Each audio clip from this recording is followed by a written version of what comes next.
morning, Eastern Oregon, and welcome to this March the 1st edition of AM Live on EOA, your connection to Eastern Oregon. How you doing, man? Second Monday. Second Monday. Yeah. It's not the first Friday. That's for sure. That's all we got on this show. Second Monday and first Friday. Oh, the first Friday is Thursday. See, yeah. Yeah. That's how you get through it. Yeah. How's it going, man? Oh, good. Awesome. LeGrand has a playoff game this Saturday at home. The boys. So we'll see how that goes for the basketball team. They ended up winning the GOL, so they didn't even end up having to have a playing game. EOU basketball is done. Wrestling goes to the Nationals this weekend. Wrestling for the high school is done. 3 state champs. That's Carson awesome. brothers, and Josh Collins, and then a state champion Burns, or a state champion Garrett Burns. I almost said his dad's name. Out of Dembler. And then I think I was looking at, we were talking about Tim Cozy yesterday. I think he won the 200 individual medley and the 50 backstroke state championship out at Cove. And that's in swimming. And then, just getting ready to transition into spring. EOU's they've already played 20 games in baseball and 15 in softball. Wow.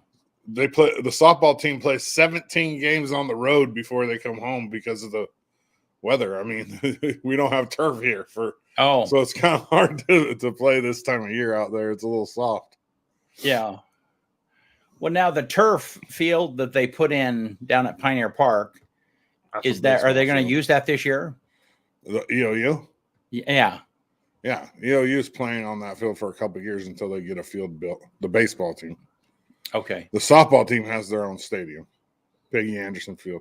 Okay. Oh, but you're saying those are the ones that have all those games on the road. Yeah, the softball team. Got it. Okay. Yep. So, and we're hoping to do an interview with the championship wrestlers, right? Today? Yeah, that's that. Clell texted me last night and said, "Do you want to get these guys on on your show?" And I was like, "Well, yeah." And so we worked it out. Hopefully they'll be here. I got confirmation. He started a group text because I've been trying to get Clell's son on my show for a year, Braden, the senior. Yeah. And he keeps ducking and dodging me. Well, Clell said he put them all in a group text and said, "Here, you guys need to be there at 4:00 tomorrow, period." And then all of them gave a thumbs up. It's like, yeah. The problem is he can't even say, "Or you're going to run laps." Yeah. Oh yeah, you can. They're his kids. Oh yeah, I guess that's true. 2 of them are his kids. 2 of his boys. Yeah. Yeah. And then it's a senior, a junior, and a sophomore. Wow. Yeah, it's pretty well represented. Yep. Cool. I'm kind of excited about it because I've been trying to talk to Braden for a year. And you said that, so a couple of the champions are there's only one of them that's a senior. I mean, the point is there's a lot of strength in that team still up and coming. Oh, dude, there was only 3 seniors on the whole team. They had 14 state placers this year. Wow. 14 state placers, 3 seniors. And that's the most in LeGrand history. And we won 4 state championships. We won 2 out of the last 3. Wow. So, and Josh Collins, the state champ at 138, he got second his freshman year, second his sophomore year, and then finally won it this year as a junior. Wow. And then Braden, obviously, his 3rd state championship in a row. And then his little brother, Kai, I think he got 3rd last year as a freshman and then won it this year as a sophomore. Wow. Yeah, there's a lot of Kai has to be chasing 3. He wants to be the second person because Braden's the first 3-time state champion ever at LeGrand. Yeah. Well, there's no reason why he couldn't make that happen. Yeah, chase his brother down and yeah. And then for let's see. There's one other thing I was going to talk about. Girls basketball is going on the road to play their playoff game. they had a play-in game or whatever you want to call it on Saturday, right, against Valley Catholic, I think is what it was called. Yeah, and they absolutely demolished that team, and then so they'll go on the road and play a playoff game. So, well, I see playoffs work so much different now than when I was in high school, because back then, you if you won your playing game, the tournament was at Memorial Coliseum. All the teams went there. Nowadays, it's weird. Like even the wrestling thing, just 2 years ago or 3 years ago, when we won the state championship, from 6A down to 3A or 2A was all at the Memorial Coliseum. You know what I mean? Yeah. And now they got them all spread out. Like the 4A was in Redmond. I don't know. It might be a COVID thing. They don't want like so many people in one building or whatever. I don't know, but it's just weird. It's been weird lately. I don't get it. Okay, so let's look at. It's raining out there. That. Crappy weather. That's our weather cam on the corner of the building here in downtown LeGrand. Let's see. That guy needs to get a cover for his gear. Yeah, get wet. Eastern Oregon's really not the place to be during this time of the year if you don't have a permanent house. But hey, when I was waiting for that bus to get there on Sunday night, at first I was sitting right out there on that bench, that bench right out front. Yeah. I only lasted about 5 minutes out there because I wanted to be able to see the bus coming, Right. I lasted about 5 minutes and it was freezing. I went right back into my car. And I was like, nope. I'm not sitting out here anymore. And thankfully, the bus driver's wife, who I didn't even know, pulled up next to me, and I said, "Ma'am, when they get here, when the bus get here, can you keep those lights on?" And she goes, "Yeah, I'm the bus driver's wife." And she's like, "I can tell you exactly when they're going to be here. He's been in contact with me." So it was not. So you had some inside info. Inside, yeah, and I didn't even know her. All right. Well, here, let's take a look at Gabe's weather. Fired off. Heading into the day on Tuesday, it looks like this. Most of us will top out into the 50s and even some places 60s, although Meacham will be colder into the upper 40s. Rain showers will become more scattered in the mix of those sun breaks. Drier than not down towards the south. Heading into the day planner for Tuesday for LeGrand, it does look like this. We start out in the lower 40s at 9 o'clock with some showers continuing in the morning, becoming drier towards the first part of the afternoon hours as we see increasing sun breaks, warming temperatures well into the 50s. Southerly winds will start to pick up a bit heading into the evening hours, up to 25 mile per hour wind gust in spots as we start to see those showers working their way back in. Heading into the short-term forecast for the Grand Ronde Valley, it does look like this. We'll top out at 54 degrees for Tuesday, drop into the upper 30s overnight. Scattered showers continue on Wednesday. We will be cooler as we see more cloud cover, although rain will be picking up in the evening. He's so good, dude. He is. The kid is so I hope smooth. nobody ever finds him. We gotta just keep him in our pocket forever. I know it. I know it. And he's just, he's just a machine too. That's the thing. It's crazy. Like I don't understand how he's got that much. Well, I guess I do because like I was that dedicated to sports when I was that age. Yeah, and so he's that dedicated to. Right, weather. but with sports, you have that team aspect that keeps pulling you in. I mean, if you but he's probably he's probably one of those kind of people that does it on his own. Yeah, it's crazy. He's a grinder. He is. Well, hey, so Bob and Colleen Skinner are here with us, and they're going to be joining us in just a minute. They were missionaries in the Ukraine for 17 years, from 95 to 2012, and they live in Montana right now. And anyhow, they're going to be with us, going to talk to us about Ukraine and living there and what the people are like, and they'll be with us just right after this commercial. EO Live is your connection to Eastern Oregon. Get the latest and most relevant news in 2 minutes or less with Megan Demersion on our evening news broadcast. We cover Eastern Oregon's weather daily with Gabe the EO Live Weather Kid, with an extended forecast every Friday. Watch Dodzy on EO Live Sports to get the latest sports information and interviews with local coaches, athletes, and more. See Brent and Dodzy goof and gaff with local guests on EO Live's morning talk show, AM Live on EOA. We're available across the board, including Facebook, YouTube, Amazon Fire, and of course, our very own website, eolive.tv. We even have our own Roku channel with 24/7 live stream EOA content. You can also listen to our shows on Spotify, Apple Podcasts, Amazon Music, and many other popular podcast apps. You can get everything all in one place with the EO Live app, available on Android, iOS, and the Amazon App Store. EO Live, your connection to Eastern Oregon.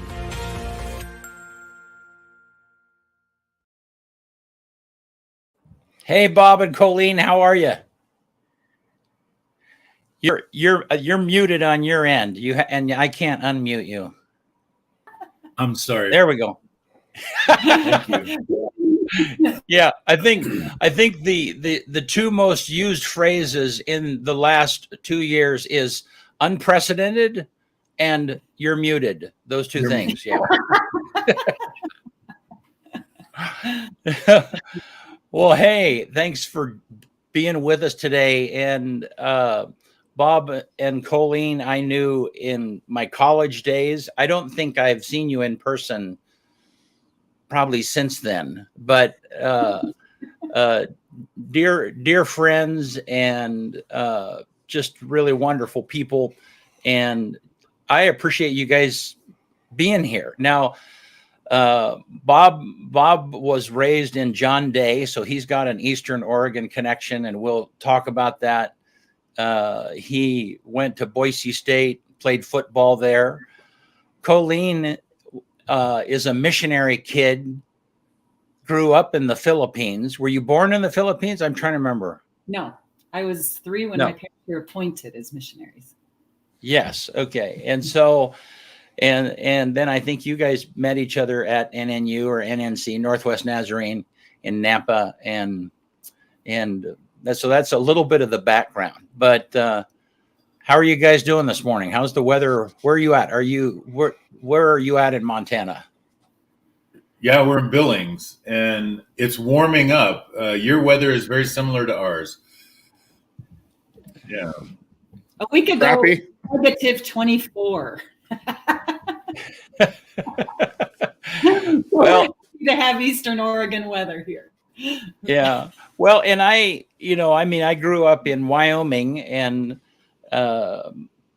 Montana and Wyoming is kind of my stomping grounds. And so when I relocated here to LeGrand almost 25 years ago, I found the weather very similar. The weather, the people, geographically, it was just very similar. You know, more rain here, more moisture, but very similar in the way that just the people are, and so on and so forth. So, well, talk to us about, I guess, tell us how you got to Ukraine. Why don't you start there, and when you did, and if I'm remembering, I mean, we talked a little bit offline. You started there in 95, and that was not very long after the Ukraine had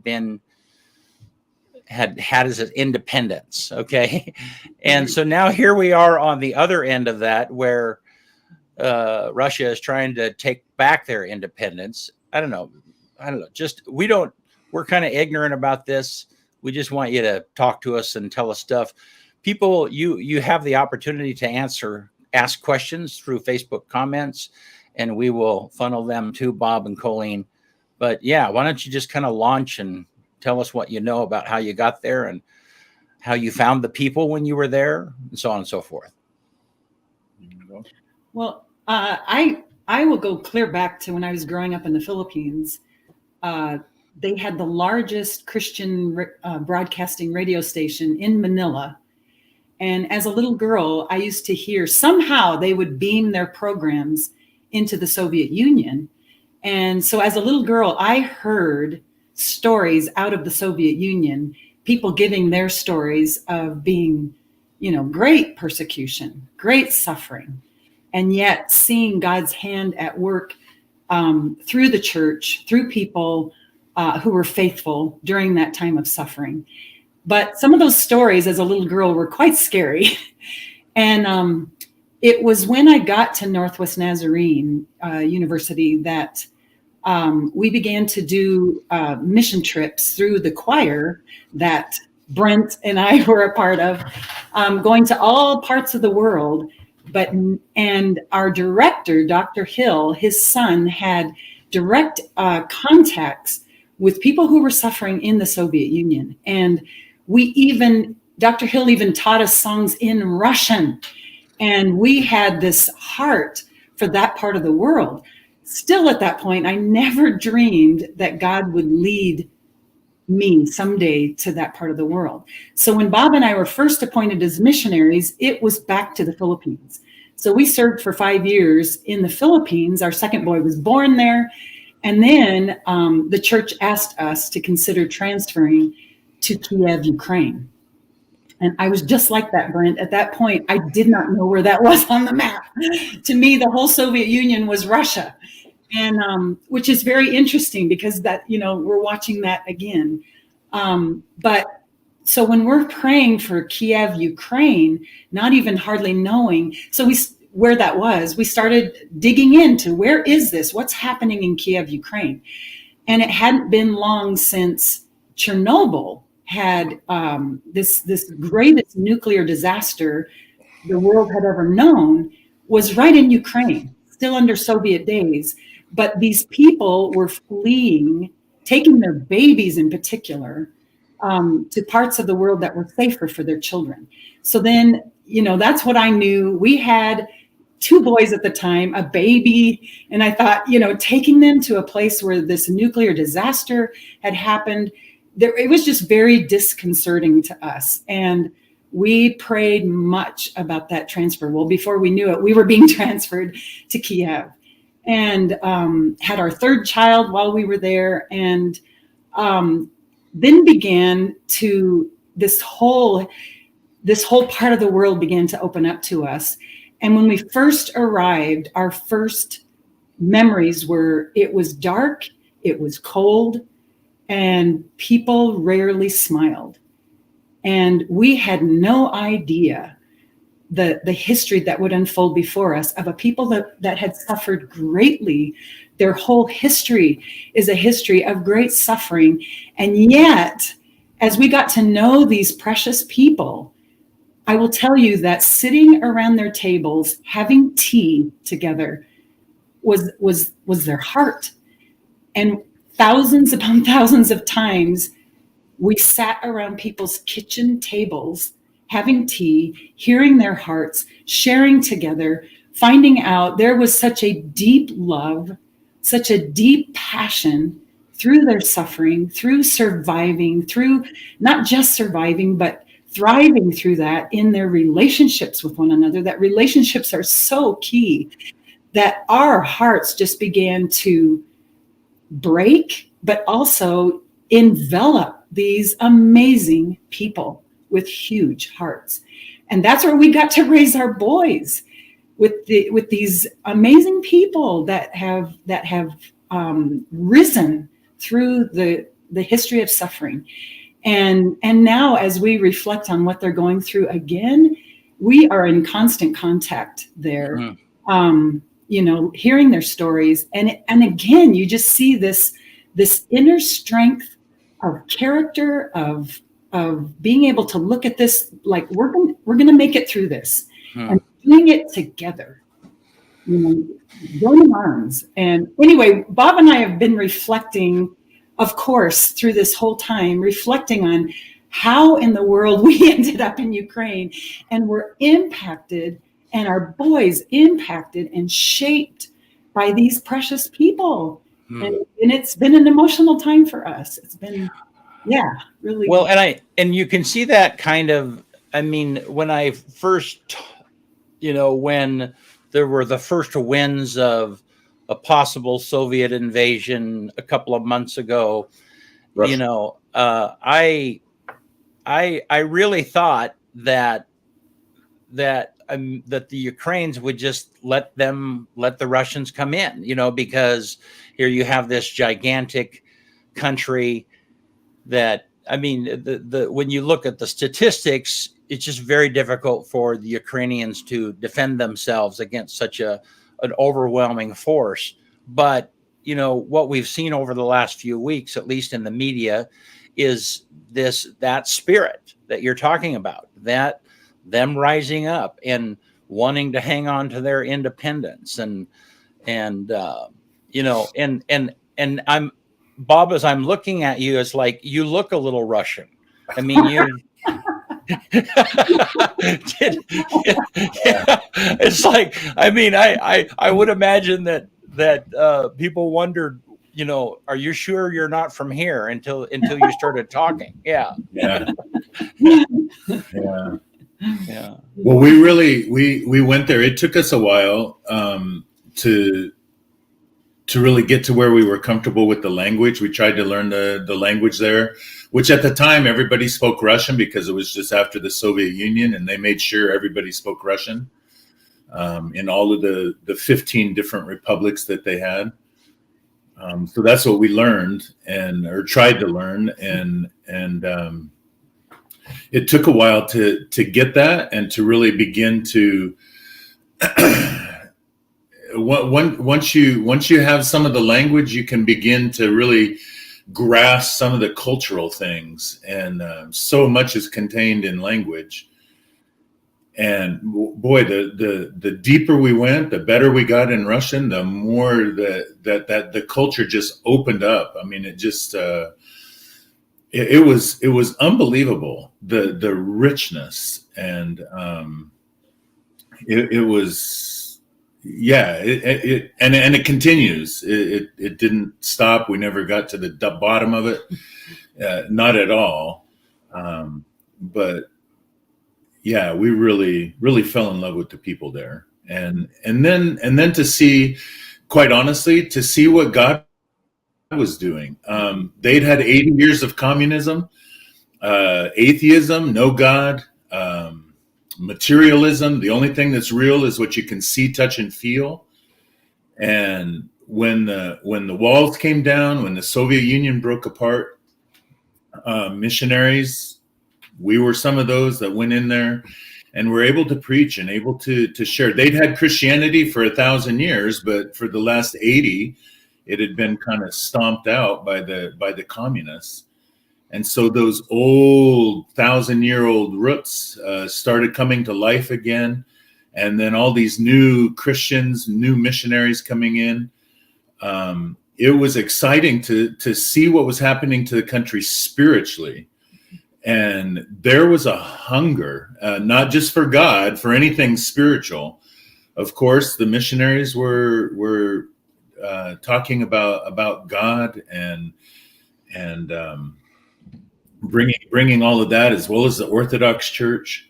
There were others that were there doing some other stuff, but it's just been amazing. It's been amazing to see how many people have been in Ukraine on work and witness trips, mission trips of one sort or another, whether they were going over to work with kids or to do medical missions or to build things or whatever. Not just with our churches. I mean, across the board, there have been, I'm going to say, hundreds of thousands of Americans that have been in Ukraine and know people in Ukraine, and I think that's one reason why some of this news that's going on over there right now is so close, so dear to so many people here in America, is because there's plenty of Ukrainians here, as well as Russians in America over the last 30 years that have immigrated. But then there are so many Americans that have been in Ukraine, been in those homes, been around those tables. What is happening now is it's very close, very dear to the heart. So what are you hearing? I mean, I would imagine you're still in contact with many of those people. What talk to us about some of the things that you're hearing from them, their experiences, that they're going through right now? Well, yeah, I mean, we're the things that we're hearing are everything from personal stories about things that are going on that people are experiencing personally, as well as we're hearing about, please call NATO and have them protect our airspace. I mean, our friends are asking us that very thing, and so it's yeah, all kinds of different things. Colleen wants to share. Vladimir. The leader for our church there, Vladimir, and his wife Sylvia, they posted a picture of his mother, and we know his mother very, very dearly, have been in her home many, many times, and she in our home. He posted a picture of her, of them trying to get to a bomb shelter, and she's in her 80s with a walker, very, very difficult. But he said she began to reflect that as a 7-year-old little girl, she remembers the bombs from the Nazis coming over her area and having to hide. And she herself is an ethnic Russian. She married an ethnic Ukrainian. And so our pastor leader there, he's both Russian and Ukrainian, that's the whole thing. There's such a brotherhood, such a history there. But she said, I never would have dreamed that I would be trying to hide from the bombs of my own people. And that's been a heartbreaking story. And she just said, I can't do this anymore. I'm going to stay in my apartment and pray. And anyway, so that was one of our stories. Maybe you could tell about Zena. Yeah, there's lots of stories. Some of our churches are taking in, most of our churches are taking in refugees. So they're in Ukraine, but they're in areas of Ukraine that are not being targeted by the Russians. And so people fleeing from Kiev or people fleeing from Kharkov, they are being brought into churches, into people's homes. Our churches are doing many different things. We have these things called crisis care kits. It's a 2-gallon Ziploc bag that they were sent over as humanitarian aid, mostly for different crises that would happen in Ukraine, whether it was a hurricane, whether it was flooding or different things.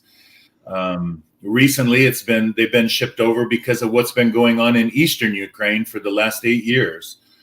So they take, and a crisis care kit is basically just items of hygiene, toothbrushes and soap and shampoo, and there's a stuffed animal in there if they're given to kids, and different things. But washcloth, different things like that, combs, nail clippers.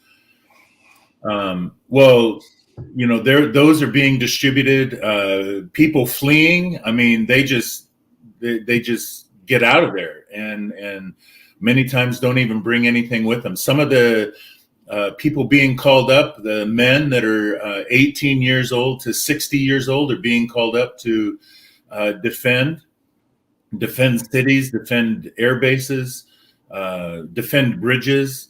They literally just go. And so maybe after 3 or 4 days, they'll get a break, and these crisis care kits are distributed, and they actually have something that, they haven't been cleaned for 4 days, so they have something to clean up with. And anyway, but it's our people that are sharing those kinds of things with people. It's their own husbands, their own brothers that are being called up. One of the gals in our church, her name is Zena. Her husband was called up. They didn't see him for about 3 days straight. He came home for roughly 5 minutes. He had to pick up some stuff. They were passing by. He got the truck to stop. He ran in, got something, literally kissed his wife, the 2 kids, and out the door again. And then a couple days later, Zena was able to share with her husband's a couple boxes of these crisis care kits. And he helped out his whole, I don't know, we would probably call it a platoon and they're guarding a couple bridges and a base. And Zena and her family and the rest of the church, they gathered on Sunday, and she posted a thing on Facebook. She said, with a picture of some of the music group on the platform at the church, and then they were gathered around, and she said, well, it's Sunday, there's a war going on, but church must happen. And she showed a very somber group, but they'd been singing, they'd been praying.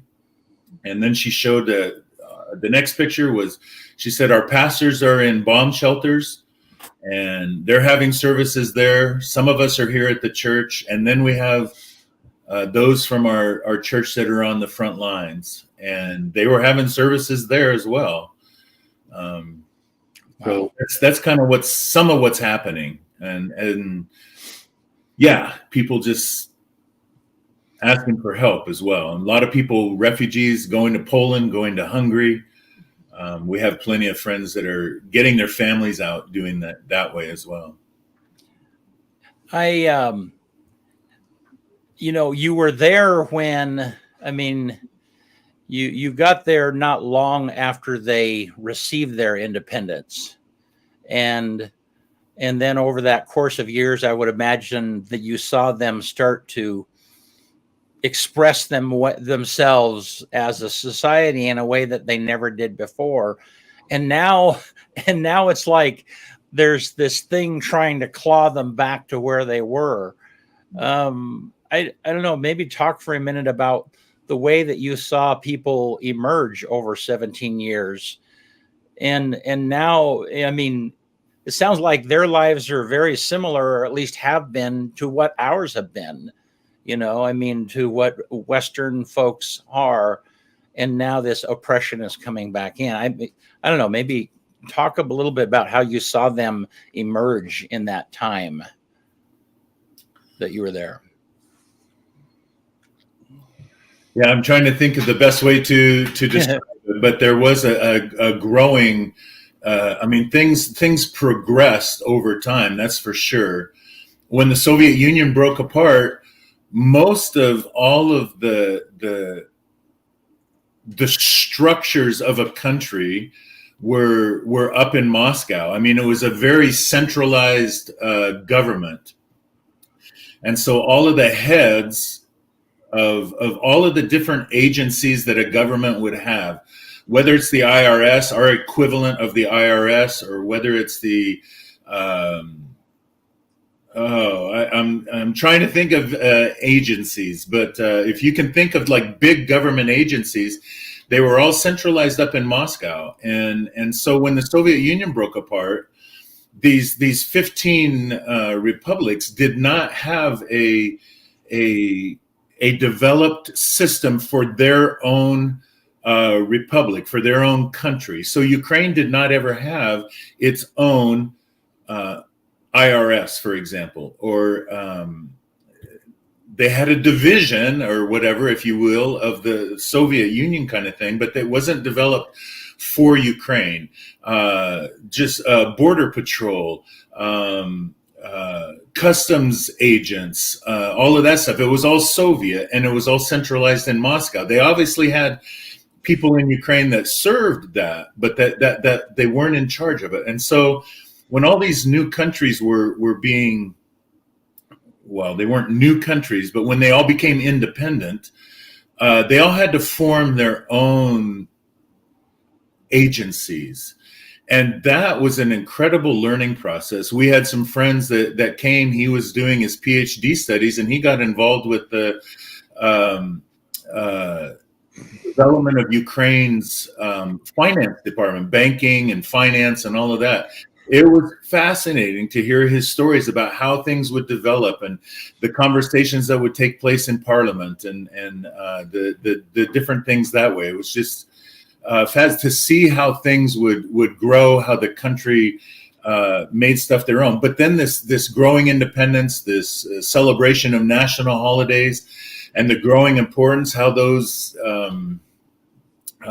became even more significant over the years, because they were this growing understanding of independence and who they were as a nation, not part of the bigger Soviet Union. And then the conflict between that, because the Soviet Union was big and very, very powerful. And some people still wanted that, and they didn't want this little Ukraine with its own little thing. They wanted to be part of. Anyway, you got all kinds of stuff going back and forth there, but that was part of the whole growing process. And then to see the development of language and how Ukrainian eventually became more used even than Russian. Anyway, there was a lot of growth that way, a lot of changes, and yeah, even the way people would dress, they would dress more with Ukrainian colors and Ukrainian traditional stuff more than the Russian stuff. So anyway, it was fascinating. I don't know if that answers your question, but there were one other thing that I was thinking about was when we first got there. Their money system was, they called it kuponov. Well, it looked like coupon, and it took 150,000 of those to get a loaf of bread. And that was the money we were trying to deal with when we first got there. We were trying to purchase a building for a ministry center when we got there. Bob had to take that money in a suitcase on wheels, because you had to pay for it in cash. Wow. Well, if it takes 150,000 of them to buy a loaf of bread, what is it going to cost to buy a building? He had to take a suitcase, open up this thing, and here's all this, Well, so we were there when the transition happened, and they first had their own money, this that it now is. And that whole transition, I felt like when we got there that we were living in the middle of a history book with the pages just whipping by. Like you can't believe the changes happening right before your eyes. It was amazing. So where do you see this going? I guess and I know that's a tough question, but you were a part of that transition and you saw this. How does this even, and I know that's what we're all asking is, what in the world is Putin thinking? How is this? Where does this even go on a practical basis? You're probably wondering that same thing. Yeah, we are. And I think Putin, well, you can go a couple ways with it. I think Putin might have been thinking that there was enough sentiment in Ukraine to want to be part of something bigger, the former Soviet Union. That kind, not that he wants to establish that, but he would like something like that. And I think that he might have been mistaken to think that there was enough sentiment in Ukraine to kind of sway the Ukrainians, and they would just kind of capitulate after a couple days and, okay, yeah, we're part of you and we're part of this bigger thing and we want to be one again. There is some of that sentiment in parts of the country by a few. But I think, as we have seen over the last 5-6 days, the sentiment in Ukraine is not that way. They love their freedom, their independence, their voля. They love that and don't like the oppression and the strong hand. And so I think that even if Putin does get Kiev, he has a very, very long road ahead of him to deal. Even if you look at it historically, there's a town in kind of south central Ukraine. It's right on the Dnieper River, called Zaporozhye.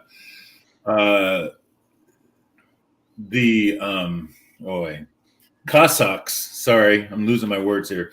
The Cossacks. We probably in America have seen the Ukrainians. They had kind of a ponytail sticking out of the back of their head, bald with the ponytail sticking out. Riding horses, the Cossacks going across the steppe, the plains. They didn't submit to a lot of folks, and there's that spirit in a lot of the Ukrainians that they love their independence. And so even if he gets Kiev and he gets the president and all of that, which is an obvious goal for Putin, he is going to have decades of it's a hornet's nest. There will not be I guess I would say peace in the country. I mean, it is just going to be. That's the other side. I mean, there's those that would capitulate, and then there are many that will not. And it's just a long-term kind of thing. And I don't know. It's kind of, but who knows? Who knows? Really, I don't know. I don't know. Well, let's pivot for just a minute. That's my favorite word that Kyle points out. Favorite word. So you don't say it once a show, you're sick or something. Yeah. Let's talk about, Bob, how you got from John Day to Boise to the Philippines to Ukraine to Montana. I mean, and Kyle might have some sports questions along the way too. But I don't know. Talk about that journey, because that seems interesting and unlikely. Yeah. Well, John Day, Grant County. That was a great place to grow up. My dad was a forester, so we ended up with my dad's with the Forest Service over there on the Malheur. And so me and my three sisters, we grew up there in Canyon City. And Grant Union was double A at the time. I don't even know what they are now. I think I don't know anyway. I think they're the same still. I think they're the same. Double A. I think they're 2A. Okay. Well, I know they've changed over the years. We used to play Burns and Vale and Mac High up there and Watonka, Bryant, anyway, Madras. Anyway, Nissa. But I loved basketball, but I was probably a little bit better at football. And so when I graduated from high school, all I knew was I wanted to play football and have my education paid for. And graduated with a guy from Grant Union that got a full ride scholarship to U of O. Steve Bach played at U of O, and then he went on and played in the pros, I think with Detroit most of the time. Defensive lineman. I went to Boise State, walked on, eventually earned a scholarship after my first semester there, and they were paying for my education and all of that. I was involved with a group that we got Fellowship of Christian Athletes going at Boise State and Campus Crusade. I was involved with them, and it was through them that I played all 4 years. My sophomore year at Boise State, we won the national championship for our division, which was NCAA Division I. Double A. Double A. Yeah. I was going to ask you about that. That was 1980. That was 1980, yeah. And so I just loved double A. So it went from high school double A to college double A. No. Did you get a ring? Did you get a ring for that? Oh, yeah. Yeah. Where is it? It's downstairs right now in our Yeah. I should report it, actually. So wait, that year, there's a really funny thing about that year. Not only did you get to play against Eddie Robinson, who's like, right. That's Eddie Robinson. He played Grambling State. Right. But your championship game was the least attended game of your whole season. Right. I know. Yeah. That's never happened before. That's the only time it's ever happened. Right. There's Yeah, only like 8,000 people at the championship game. right down in Sacramento. Yeah, It's crazy. Like you were playing in front of 23,000 at Boise State, and then you're going to play for the national championship in front of 8,000. yeah. It was like It was crazy. It really was a crazy stat. Yeah, but that was a great season. I mean, we had a lot of people from that team. Yeah, it was the year before we were actually even a stronger team, 79, but we were on probation. So, who was the coach when you were there? Jim Kreiner. Oh, before he went to Iowa State. Yes, I believe he went to Iowa State after Boise State. Iowa, yeah. He must have went like during your career. Did you have two different coaches, or you have the same coach you were the whole time? No, I had the same coach. So he left the year after you. Yeah, Lyle Suttensich was right after. Yeah. Yeah. Okay. I have to know about Boise State. One of my best friends, who I used to do the Johnny Ballgame show with, he's on 93.1 The Ticket in Boise, and he started the Johnny Ballgame show in Boise, and they follow Boise State big time, man. Yeah, very good. They bleed blue over there. It's crazy. I'm an EOU fan. That's sorry. all I follow. No. No, they're good. They're good. Yeah, but I had good years at Boise State, and it really was good. But a lot of things happened there that kind of just changed the direction, because my life was football, go pro, retire early, that kind of thing. And my priorities changed. God changed them actually while I was at Boise State, and there was just a whole different, meaning to life, rather than, it was sports. Wow, that was just huge. That was everything. To stuff, I guess I would say it this way, stuff that was a little bit more eternal. Significantly more eternal. But anyway, and that just started down a path when I graduated from Boise State, which I did graduate. And I went to right out of Boise State, was asked to be an intern, working with young people at a church in Meridian, Idaho, Valley Shepherd Church of the Nazarene. And so I worked there, and eventually became full-time there. And it was there that a guy that I worked with, actually, the executive pastor, not the senior pastor, but the executive pastor, he obviously knew me, and he knew Colleen. And he kind of finagled some things, and that's actually how we met at a youth retreat. And he set us up, and it actually worked. But so, well, and I can tell you that I had known Colleen for several years. We sang in the same choir together, not together, but I mean just the same brotherhood that was a part of that. And Colleen was a known entity at EOU in a positive way. Okay, and so then.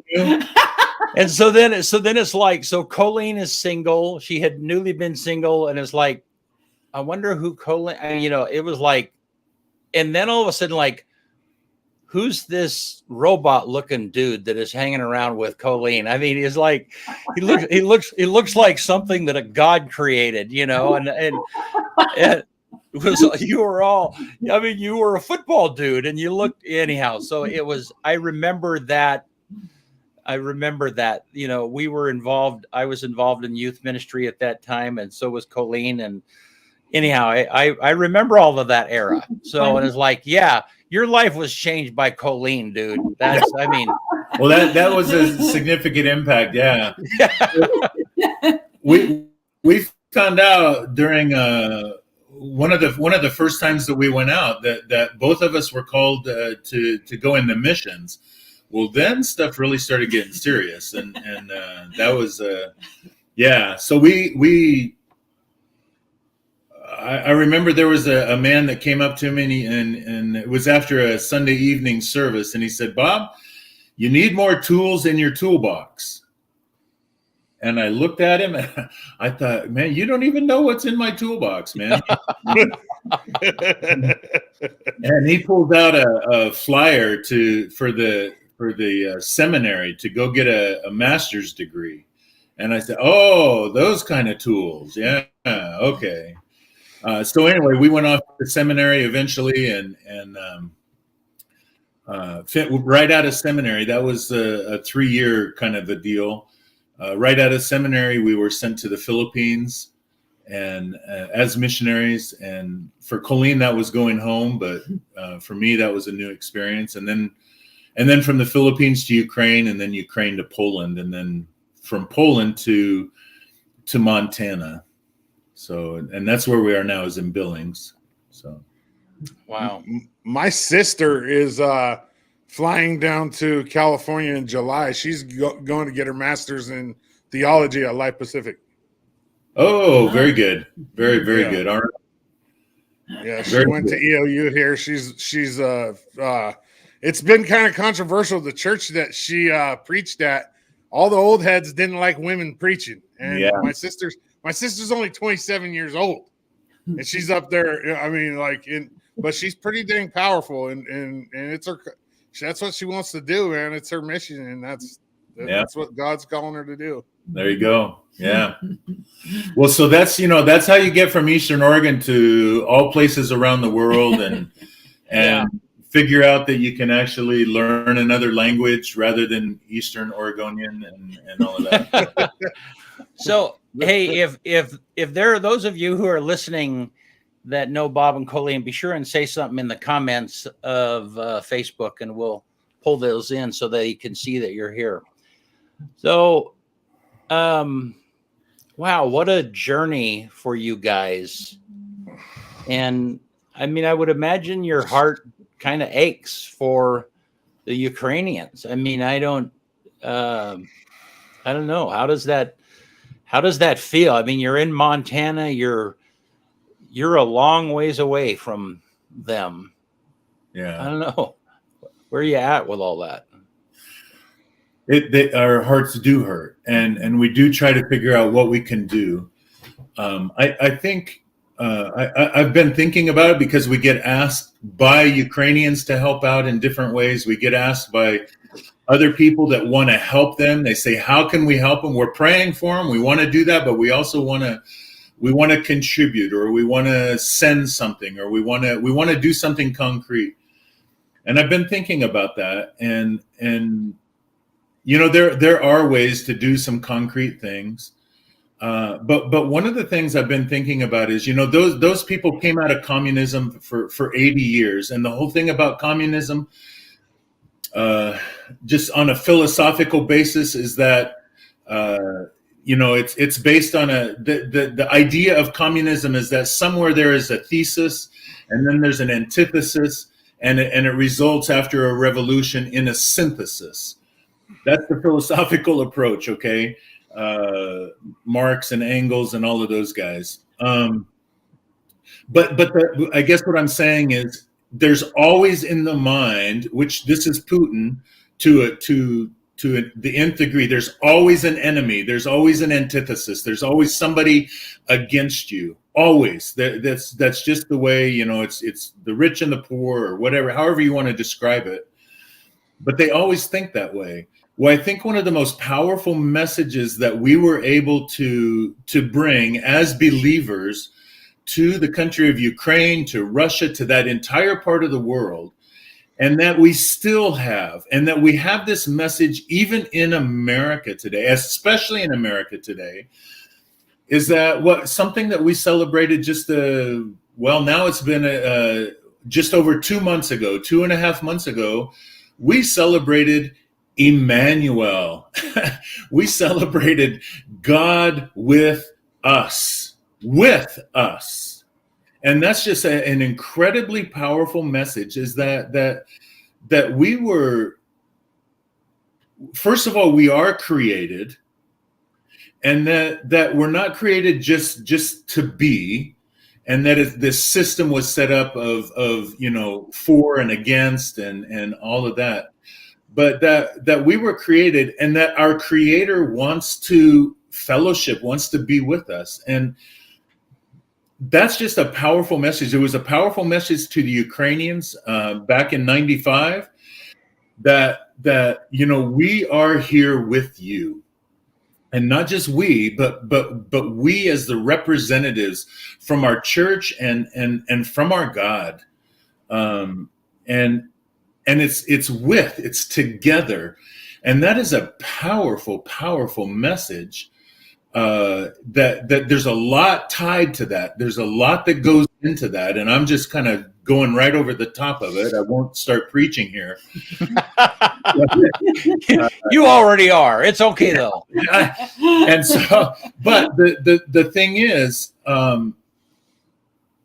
Ukrainians heard that, they received that, they saw that from literally tens, hundreds of thousands of Americans that came over and served with them, that dug ditches together, dug foundations together, built walls together for buildings, that served together in various ways. They did it together. They sweat together. They ate together. We were together. That's a powerful thing. Well, that needs to, in this war right now, they need that more than ever. They need to hear it, but they need to sense it. They need to experience it. And by people sending and doing and even going, they will see that together, that it's where God is with us. And it's not just with me, but it's with us. Together, and that's just a powerful thing, and I think praying definitely, but our hearts do break. They are broken, but I received a message from some Ukrainians that said, hey, if you can send some financial assistance to this group, we will distribute it to refugees in Poland and Hungary and Slovakia, Romania, Moldova, and we know some trusted, how would I say, agencies, I guess I would say, that will do that. We'll get it to people that really need it. That's that with us kind of a thing. These crisis care kits that I talked about earlier, that's with us. That's the being together. So I don't know. That's kind of where we're at right now. And from Ukraine, we were sent to Hungary and then to Poland. It has been so heartwarming for us to see the people that we worked with and ministered with in Hungary and Poland giving their personal phone numbers out to people in Ukraine, saying, if you can get across the border, call this number. Or just to the border. Stay with us. We will take you in. Live with us. It's just been beautiful to see the hands and hearts reaching out. Wow. Good stuff. Yep. And we have some comments here from people. Yeah. Warren Sperry here, new Colleen at NNU. Another Northwesterner. Good stuff. Praying for the people of Ukraine. Yeah, thank you, Warren. Thank you. Yeah. And then Nina Walker. So happy to hear your hearts. They're having a quilting retreat, and there's several ladies together watching online. Oh, Kathy Johnson. Yeah. Yeah.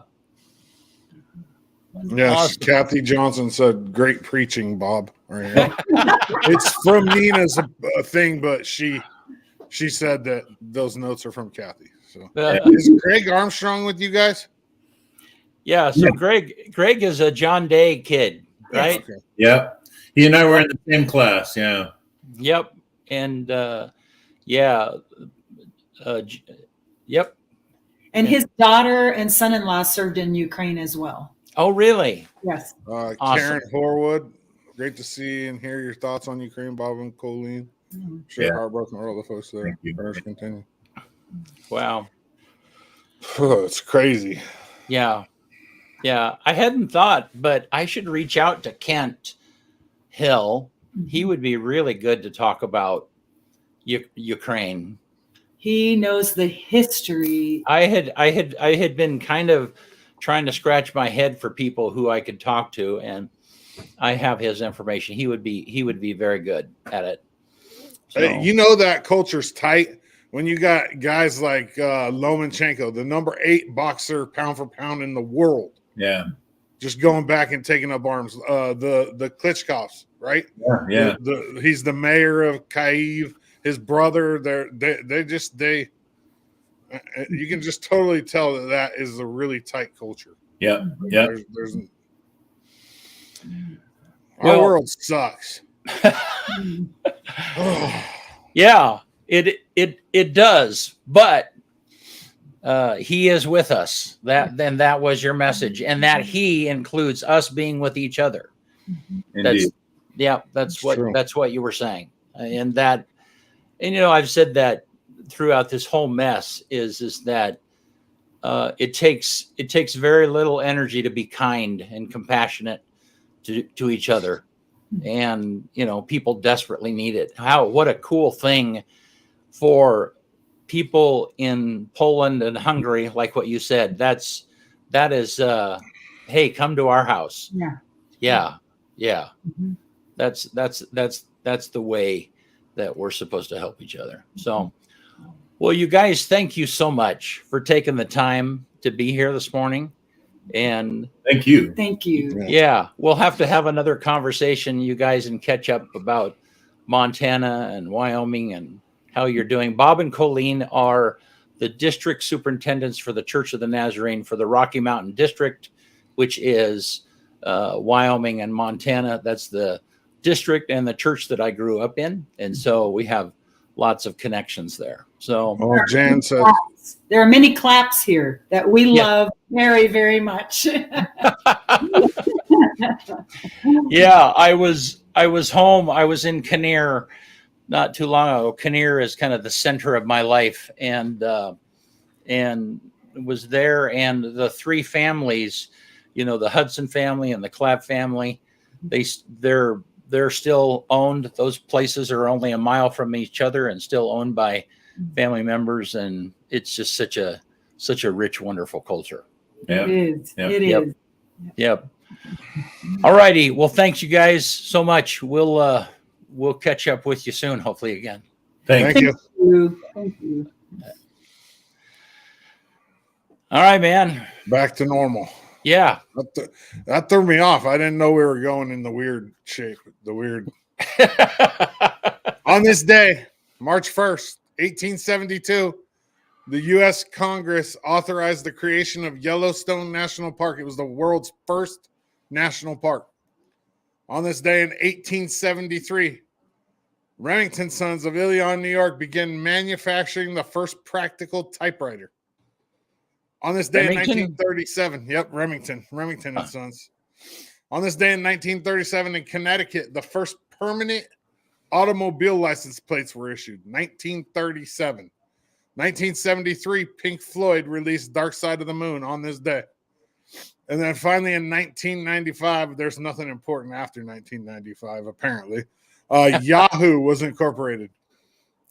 27 years ago. Yahoo. Yeah. Incorporated. The number 1 song in the country on this day, Vanessa Williams. This is 1992. Save the Best for Last. That's a good 30 years ago. And then finally, the quote of the day. Let's get to the quote of the day. It's S. Anja, and it is, the sun is a daily reminder that we too can rise again from darkness, that we too can share our own light. That's all we got for you. Boom. Good stuff. Thank you, Eastern Oregon, for tuning in, and thank you for our guest for coming in to see Bob and Colleen. And Bob and Colleen, thanks so much for jumping in with us, and we'll see you all Thursday right here at 8 a.m.